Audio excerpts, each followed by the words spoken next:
It's 10:01. We're going to get started with our workshop. Thanks everybody so much for coming. I'm Ana Neruda Moya with the Federal Grants Bureau, and it's my pleasure to hand off to our introduction to our new Bureau Chief, Kim King. Thank you, Kim. Thanks so much, Anna, and good morning, and thank you for joining us. The Federal Grants Bureau is really pleased to share this federal funding opportunity from the USDA. And today, Gregory Montoya Mora will walk through the details of this grant opportunity. And then Lauren McAllister will provide an overview of applying for matching funds through the New Mexico Match Fund. Please feel free to ask questions throughout the presentation by raising your hand or asking in the chat. Our team will be monitoring that and try to get those questions answered either during the session or in a follow-up. So I'm going to now hand it off to Gregory Montoya Mora, who will walk through the application with us. Good morning, everyone. Thank you, Kim. Welcome. So this funding opportunity, the top line is $1 million. And we want to introduce you to the Rural Community Development Initiative. It was due August 7th. And this funding is primarily for delivering technical assistance to rural communities. And that's any community less than 50,000 people. So projects can be up to $1 million, half of that being federal funding and half being from the New Mexico Match Fund, who we'll hear from a bit later. It requires a one-to-one match, and governments in New Mexico are eligible to apply for matching funds from the Match Fund. This may be of most interest if you're a New Mexico county, a tribal government, a council of governments, and their partners. As Anna said in the beginning, this workshop will be recorded and that recording and slides will be shared. We'll also be hosting office hours to answer any questions that come up and to provide technical assistance. So here's an overview of this grant. There's $5 million available total from the USDA, which comes out to about 31 awards, ranging from 50,000 to 500,000. As I said before, it's a one-to-one match, and that's cash only, so no in-kind. Grants will be awarded to qualified intermediary organizations, and we'll go over eligible entities here in a second. The funds must be expended within 3 years. Awardees will be able to provide technical assistance to recipient entities, typically local nonprofit organizations. And this award is to help build capacity and capabilities. Again, applications are due August 7th online through grants.gov or by mail on August 12th. So who's eligible? Pretty much everyone. So if you're a public housing authority or a tribal housing authority, if you are a state government, a nonprofit, any special districts, a private or public institution of higher education, or a city or township. And to be eligible for match fund, you'll have to be a government in New Mexico per our Constitution's anti-donation clause. So the projects must serve a rural area. USDA's definition of this is sort of what it's not. So it's not a population greater than 50,000, and it's not an urbanized area. And here's the definition of technical assistance that's in the notice of funding opportunity. It's fairly broad. It is skilled help in improving the recipient's abilities in the areas of housing, community facilities, or community and economic development.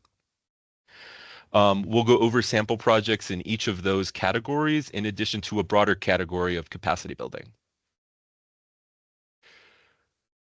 So in regards to capacity building, this would be helping any organizations improve board governance. So like executive director or executive board training 101 boot camps, anything trainings involving financial management systems or grant writing or fundraising. Also data collection and program evaluation, in addition to strategic planning skills. So this is all about creating or expanding partnerships between nonprofits, public agencies, and any private sector stakeholders. In the community and economic development category, here are some sample projects. You might look to develop nonprofits' ability to support entrepreneurship or any micro enterprise programs, um, supporting the launch of a business incubator or perhaps a job training center, providing technical assistance for downtown or Main Street redevelopment and beautification, or training in how to do an economic impact assessment or how to sustainably develop a plan. Community facilities. So this could help any nonprofits apply for funds to build or renovate community centers, support feasibility studies or planning for child care facilities, health clinics, libraries.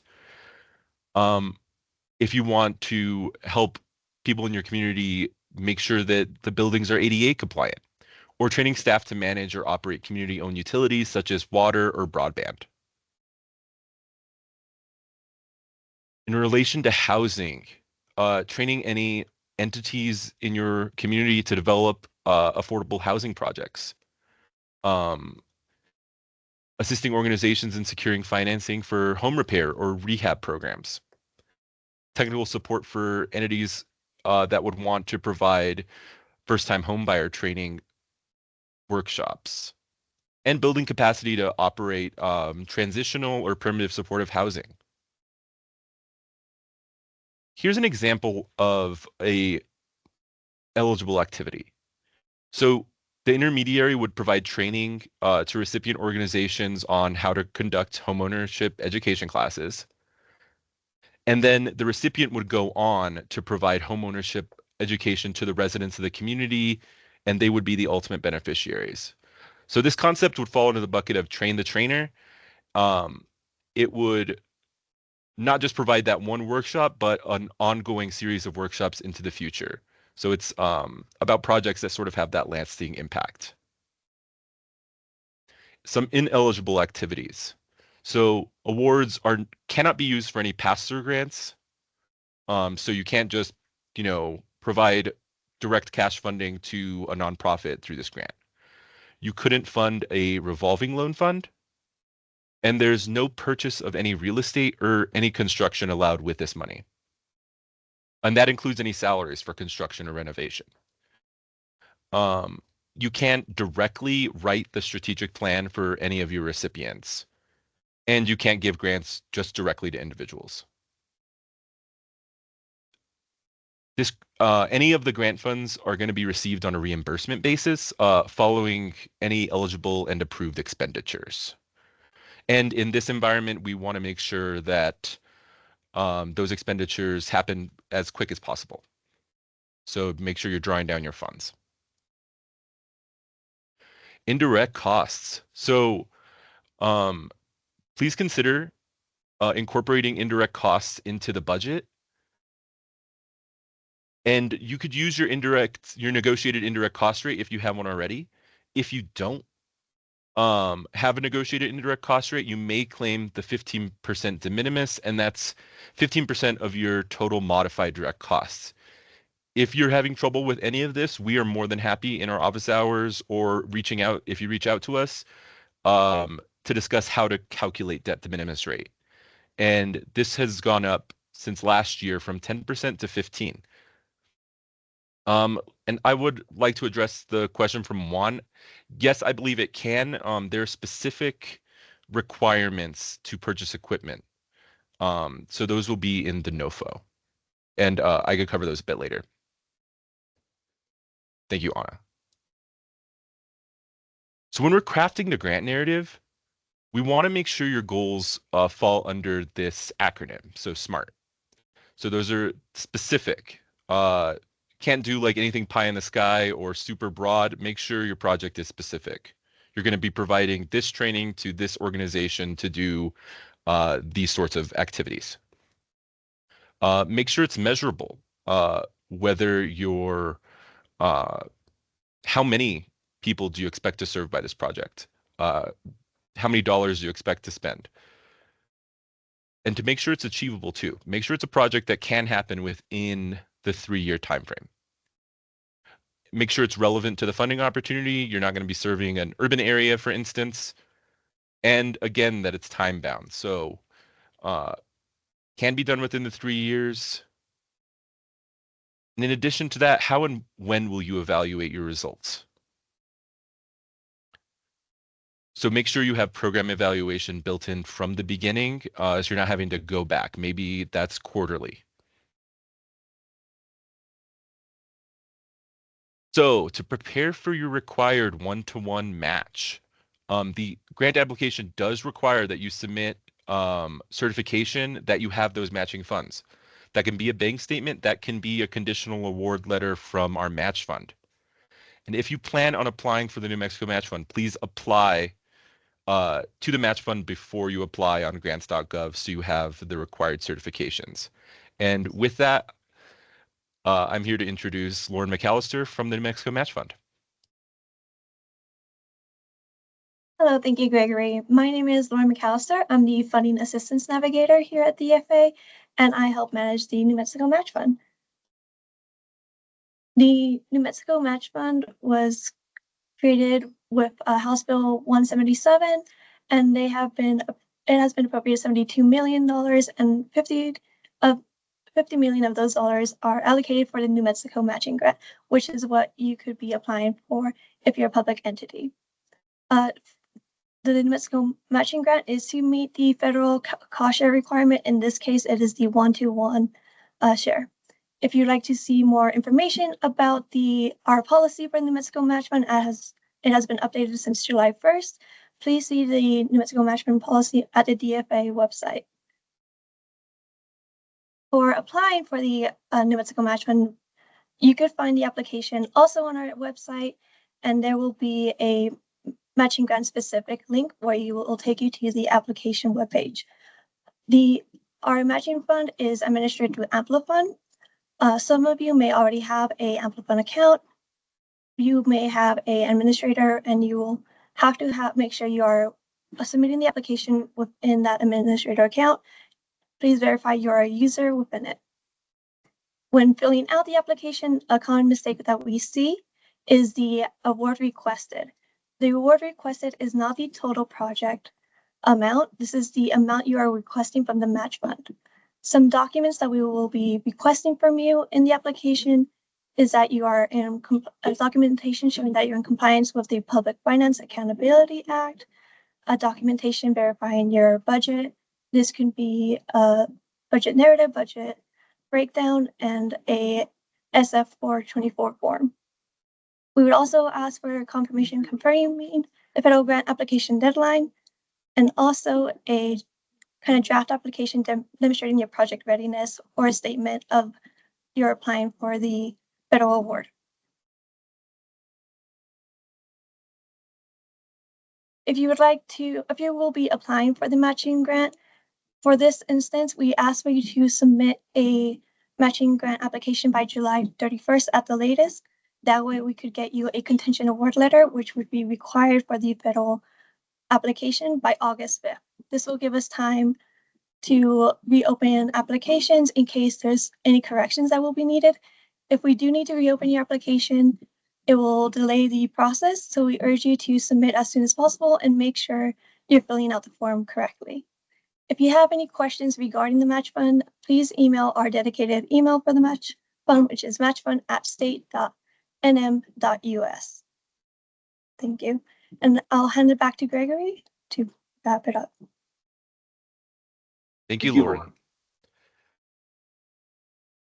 So this grant opportunity is subject to intergovernmental review under Executive Order 12372. So what do? So you'll be checking box A on this application form. So this is from the SF-424. And this is the section of the NOFO which goes over the intergovernmental review and who is this state does do the process, so you're going to have to submit applications to us for review. And this shouldn't be scary or anything. We're not going to say, no, you can't go through with this project. We're here to help. So you're going to email your project description and abstract, a narrative, budget and budget narrative, and the complete SF424, if available, to federalgrant.bureau@dfa.nm.gov. And this is as soon as possible, so we can go ahead and get you that certification. We'll be holding additional office hours to discuss any issues anyone might have with this application. Those will be on Wednesday, July 23rd at 9 a.m., Thursday, July 24th at 9 a.m., and match fund support will be available. And Friday, July 25th at 2 p.m., match fund support will also be available. There'll also be a last-minute troubleshooting clinic on August 5th at 10 a.m. You should be submitting the application August 6th, so there's no grants.gov hiccups, and we're here to support. Moving on to any questions, feel free to raise your hand or put it in the chat.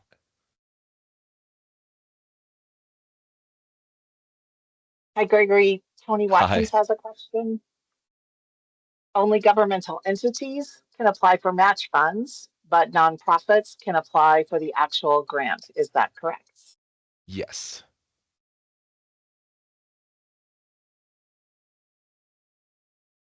And if you have any questions, please feel free to come off mute or raise your hand or put it in the chat.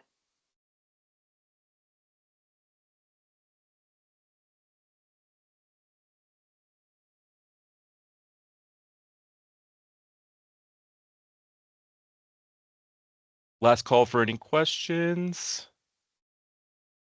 Here's some resources, and again, we'll be sending these out and putting them in the chat as well. So that's the fact sheet, the website for the grant opportunity, the notice of funding opportunity, and a link to the match fund. Here is the Federal Grant Bureau, our contact list to talk to any of us directly, or you could send any emails to the general inbox that Susan posted earlier. And if you'd like to subscribe to our newsletter, here is the link, as well as, oh yes, Anna, go ahead. Oh yeah, no, not to interrupt, but I am getting a lot of questions also by email of folks wanting to get the recording or the slides. And for anybody who wants the recording and the slides, please go ahead and click that link to subscribe to our newsletter. Susan put it in the chat there.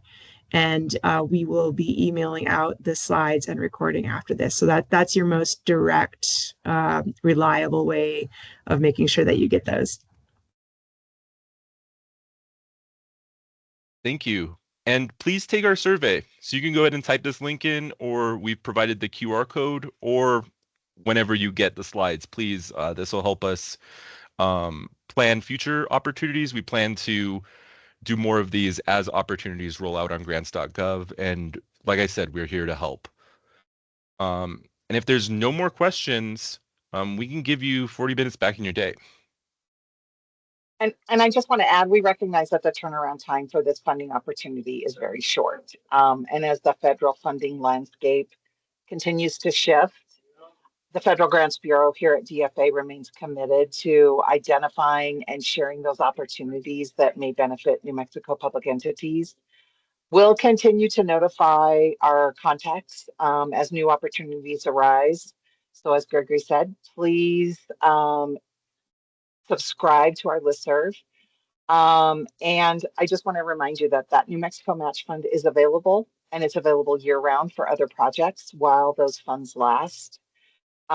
Please complete the survey. We would like to know if this worked for you and what we might be able to offer in the future. Thank you again for attending, and we look forward to continuing to support you in accessing and managing federal funding. Thanks, and have a great rest of your day.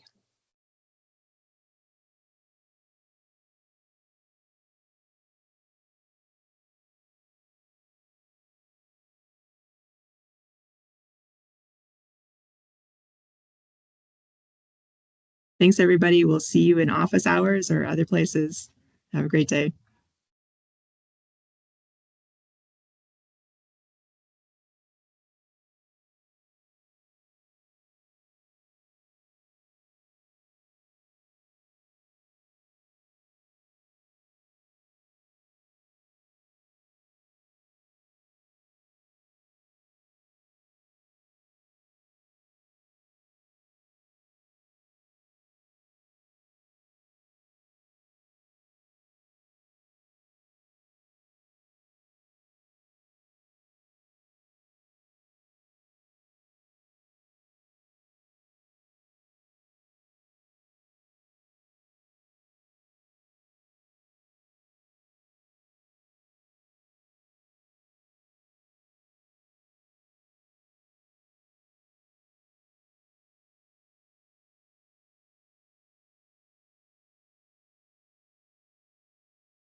Anna, did you stop the recording?